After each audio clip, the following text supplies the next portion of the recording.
All right, so today we're going to be diving into something pretty creepy. We're going to be taking a look at the Korean horror film Gonjiam Haunted Asylum. Oh yeah, that one. I remember that one. Yeah. It's pretty effective. Yeah, and to kind of unpack why it works so well, we're going to be referencing this article from Collider that goes into the film's approach to found footage horror and what makes it unique. Right. So basically today our mission, if you will, is to figure out what makes Gonjiam stand out. You know, like as a horror film in general, particularly its connection to this real life, pretty disturbing location and how it kind of uses this found footage technique to really get under your skin. So hopefully by the end of this, you'll understand why this film has kind of resonated with so many horror fans. Right. And maybe decide if it's something you want to add to your watch list. Yeah, for sure. So just to set the stage, the film centers around a group of, kind of ghost hunting, live streaming, thrill seekers who decide to explore this abandoned psychiatric hospital in South Korea called the Gonjiam Psychiatric Hospital. Wow. And the thing is, this hospital's not just like a made-up spooky setting. Right. It was a real place. Interesting. With a pretty dark and troubled past. Oh, okay. And, it was so notorious that it had all these stories and rumors about it being haunted. And what's even crazier is that after the film came out, the actual owner of the property sued the filmmakers. No way, really? Yeah, they were worried about, how it was going to affect the sale of the property and stuff. And you know what happened? The hospital was demolished. Oh, wow. Not long after the movie was released. Huh. That's pretty wild, It really makes you think about how much reality bleeds into fiction sometimes, right? Absolutely. It adds a whole other level to the creepiness, I think. Right. It's like from the very beginning, you're dealing with a place that had a real history of unsettling events. Yeah. And the fact that the real life location is gone now just adds to the mystery and the unsettling nature of it all, I think. Yeah, I totally agree. Okay, so let's talk a little bit about the found footage style. Okay. Because that's kind of like a big part of what makes this movie so effective. So for anyone who might not be familiar with found footage, it's basically a way of filming where the movie is presented as if it's discovered footage. Like you're watching recordings that were made by the characters themselves, Often kind of like home video style or security camera footage or something like that. And Gonjiam takes this concept and kind of gives it this modern twist, right? Interesting. So the movie is presented as this recovered footage from a YouTube channel called Horror Times. Okay. And this channel is run by a character named Ha-jun, and he's played by Wee Ha-jun. You might recognize him from Squid Game. Oh, right. Yeah. He was in that, and actually he's going to be in Squid Game 2 as well. Oh, cool. But anyway, so this Ha-jun character is like, he's kind of this ambitious YouTuber, right? He really wants to grow his channel, get more subscribers, more views, more ad revenue, the whole deal. Yeah, the whole 9 yards. So he decides to do this big live stream event inside the Gonjiam Asylum on the anniversary of its closure. Trying to capitalize on that whole, anniversary buzz. Right. Okay. And it's like the Collider article points out, it's a very modern take on this whole, why people might seek out these terrifying experiences. Yeah. It's not just about some kind of morbid curiosity anymore. It's about online fame and trying to go viral and, Yeah, that whole clout chasing thing, right? Exactly. Yeah. I mean, is that scary though? Like the fact that it's all about getting views and stuff? Yeah, it's interesting, right? Because on one hand, it's like, the motivation feels kind of shallow. Yeah. Like it's not this pure, we're just curious about the paranormal kind of thing. Right. Yeah. But on the other hand, it makes the characters a lot more relatable, right? Yeah. Like we live in this world where everyone's trying to be an influencer, and get those likes and followers. Right. So it's something that a lot of people can connect with, Yeah, definitely. And it makes their desperation to get good footage and, keep people watching. It makes that feel more real, I think. I see what you mean. Yeah, it kind of adds this extra layer of, anxiety to it. Totally. They're not just worried about ghosts. They're worried about, their viewers and stuff, too. Exactly. That's interesting. And this whole live stream element, it actually forces the director to get creative with the found footage formula. Oh, how so? Well, because they have to, plan for ad breaks, right? Oh, yeah. they have to have this base camp set up to manage the live stream production. Hmm. So it's not just like, a bunch of people running around with cameras in the dark. Right. They have to, think about the logistics of the broadcast. Yeah. And the Collider article makes this point that this allows the director, Yongum-sik, to play with the audience's expectations.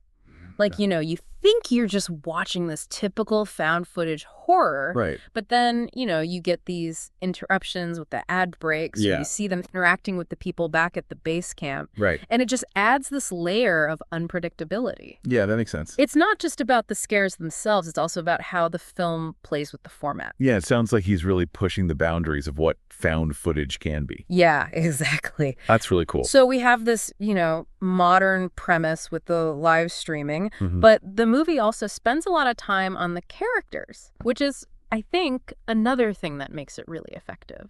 Right. So we've got Ha-joon, the channel leader, right? Yeah. And his initial crew consists of his friends. Okay. There's Sung-hoon, who's played by Park Sung-hoon. Okay. And fun fact, he's actually going to be in Squid Game 2 as well. Oh, wow. Another Squid Game connection. Yeah, so keep an eye out for him. I will, for sure. And then there's Sang-wook, played by Lee Sung-wook, Okay. and Jae-yoon, played by Yoo Ji-yoon. All right, got it. So it's, it's that classic found footage setup, like a group of friends going on this adventure. Yeah, I've seen that before. Right, but to manage this whole live stream thing, they need a bigger team, right? Right, because it's whole production now. There's not just a couple of guys with a camera. So Ha-joon puts out this open call, like, hey, who wants to join the Horror Times team for this, big event? Oh. And he ends up choosing 3 new members. All right. There's Ah-yeon, she's like a nursing student, Okay. played by Oh Ah-yeon. Then we've got Charlotte, she's Korean-American. Okay. She's like a dancer, and she has experience with haunted attractions. That's kind of her thing. She's played by Mun Ye-won. All right. And then lastly, there's Ji-hyun, who's like an aspiring vlogger, Okay. and she's played by Park Ji-hyun. Got it. So they've got a pretty diverse group. Yeah, it's a good mix of personalities. Yeah. And the film actually spends a decent amount of time just showing us, Yeah. how they interact with each other Right. before any of the really scary stuff starts to happen. Like, they're hanging out, they're going to eat, they're playing pranks on each other, just normal friend stuff. Yeah. And the Collider article makes this point that this focus on character development is really important Oh, why is that? because it makes you care about these people. Right. Like, you start to see them as individuals, not just generic horror movie victims. Yeah. And so when the scary stuff does start happening, you're more invested in their fate. Right. You're more scared for them. It raises the stakes. Yeah. You're not just watching random people get scared. You're watching people you, kind of know and care about. Yeah. And it makes the whole experience a lot more intense, I think. That makes a lot of sense. So now let's get into the technical side of things a bit. Okay. Because the way Gonjiam is shot is pretty unique. Right. And the Collider article goes into detail about the whole camera setup. Okay. So, each actor has a handheld camera, right? Mm-hmm. But they're also each wearing 2 GoPros. Whoa, 2 GoPros. That's a lot of cameras. Yeah, and it's all very deliberate, Okay. So one GoPro is for their point of view. Oh, really? So it's like you're seeing exactly what they're seeing. Right, that first-person perspective? Yeah, super immersive, right. Yeah. And then the other GoPro is pointed at their face. Okay. So it's capturing their reactions to everything that's happening. So you get this dual perspective. You see what they're seeing, and you see how they're reacting to it. So you're seeing the fear in their eyes, directly. Exactly, and it's so effective. Yeah. It really puts you in their shoes. Like, you feel their fear, Right. And then on top of that, Yeah. one of the characters, Sung-hoon, he also occasionally acts as a more traditional camera operator. Okay. So he's getting these wider shots, Mm-hmm. more stable angles, So, not just the shaky handheld stuff. Right, exactly. Okay. And the Collider article points out that these wider shots are used to control the pacing Right. and build tension. Oh, I see. It's a break from the intensity of the first-person stuff. Yeah. And it lets the director kind of, set the mood and build up to the scares. That's clever. Yeah, and it's clear that a lot of thought went into the whole technical side of the filmmaking. Coordinating all those cameras, the different perspectives, the editing. It must have been a huge undertaking. It really pays off, Yeah. It's what makes the film so unique. So you mentioned earlier about them using all these different perspectives. Yeah. Is there anything else they do with that, visually Yeah. to kind of enhance the horror? Oh, yeah, definitely. Especially in the third act. Okay. It gets really wild. Okay. So they start cutting between those first-person viewpoints. Mm-hmm. Then they'll throw in some footage from these static cameras that they've planted around the asylum. Okay. And that footage is often, like, distorted, you Yeah. know, glitchy, weird. Sleepy. Yeah, and then they'll use the facial capture from the GoPros. Right, right. So it's like this constant shifting of perspective, Yeah. and it's really disorienting. Oh, I bet. It puts you in the same headspace as the characters, you know? Yeah. Like, they're freaking out, they don't know what's real anymore. Mhm. And the way the film is edited reflects that. That's a really cool technique. It's very effective. It sounds like they're really playing with the audience's sense of, like, reality. Yeah. Like making you question what you're seeing. Right. Which is perfect for a horror movie. Totally. Yeah. So, we've talked about the cameras a lot. Mm-hmm. And I'm curious, because with found footage, it's all about, like, believing what you're seeing. Like, is the footage real? Is it faked? You know? Yeah. Yeah, that's a big part of the genre. And the Collider article makes this point about Gonjiam, Yeah. that the cameras are actually presented as very reliable. Right. That's one of the things that sets it apart. Okay. So unlike some found footage movies that might, use shaky cameras or unreliable narrators Yeah. to create suspense, Mm-hmm. Gonjiam actually goes out of its way to establish that the cameras are showing us the truth. Oh, that's interesting. Yeah, like early on in the film, Yeah. they actually show the crew staging some minor scares. Okay. Like just little things to, try to freak each other out. Right, right. And because we see it from multiple angles, from different cameras, Yeah. it's clear that it's not like, actual paranormal activity. Right. They're just messing around. Okay, so they're being transparent about it. Exactly. And it builds this trust with the audience. Yeah, I It's see. like, okay, we can believe what these cameras are showing us. Right. So when things start to get really scary, Yeah.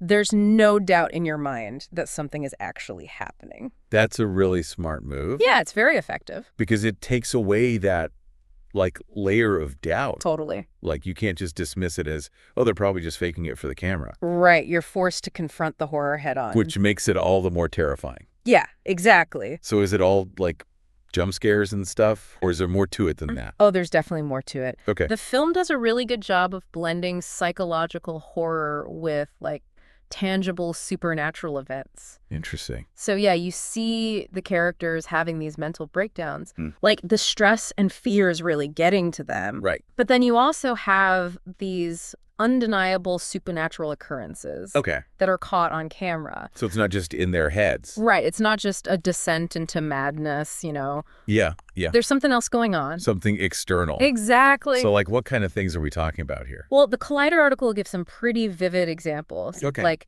there's this scene where you see fingers wrapping around someone's face. Oh, God. And it's not like, a fake hand or anything. It's Yeah. clearly something else. Yeah. And then there's this other scene where, like, these shadows start forming on the camera lenses. Ooh, that's creepy. Yeah. And it's like, you can't explain it away. It's Right. clearly something supernatural.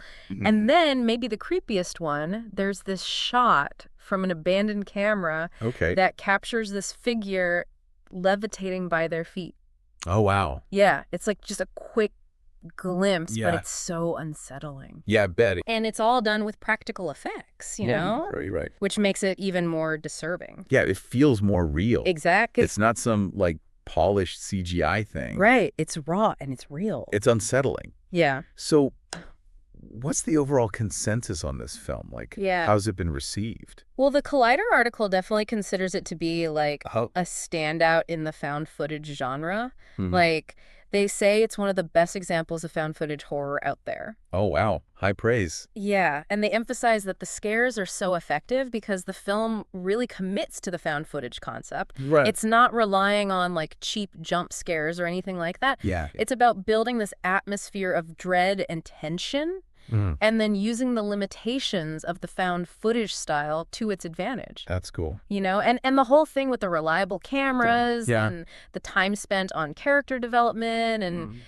the innovative use of the live stream format, all of that comes together to create this really unique and terrifying experience. Oh, that's awesome. And then, you've got Wee Ha-joon, Yeah. who's, a pretty recognizable face now after Squid Game. Yeah, definitely. So that definitely helps to broaden the appeal of the film, you know? Mm-hmm. It might draw in people who might not normally watch Korean horror.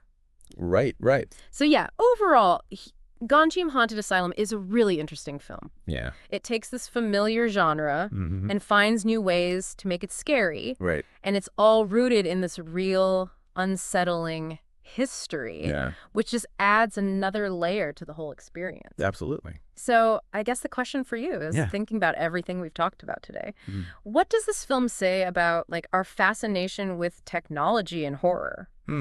That's a good question. Like, we're so used to documenting everything now with Oh, our yeah. phones, with social media. Yeah. And this film kind of plays with that, you know? Right. It uses the camera as this like window into the supernatural. Yeah. And it makes you wonder, is the truth that the camera captures Mm-hmm. scarier than the unknown? That's a really interesting thought. Yeah, it's something to think about, you know? Definitely. I'll have to keep that in mind the next time I watch a horror movie. Yeah, and I think it's also interesting to consider, like, you know, how this film connects to our fascination with the supernatural. Mm. Like, why are we so drawn to these stories about ghosts and hauntings? Right. Is it because we're looking for something beyond the everyday? Or is it something deeper? Yeah, that's a big question. Yeah, something to ponder, for sure. For sure. So yeah, that's Gonjiam Haunted Asylum. A truly unsettling film. Definitely unsettling. And a thought-provoking one, too. Yeah, it's not just about the scares, it's about something more. Absolutely. All right, well, that's all the time we have for today. Okay. But hopefully this has given you something to think about. Yeah. And maybe even inspired you to check out the film for yourself. All right, well, until next time, happy watching.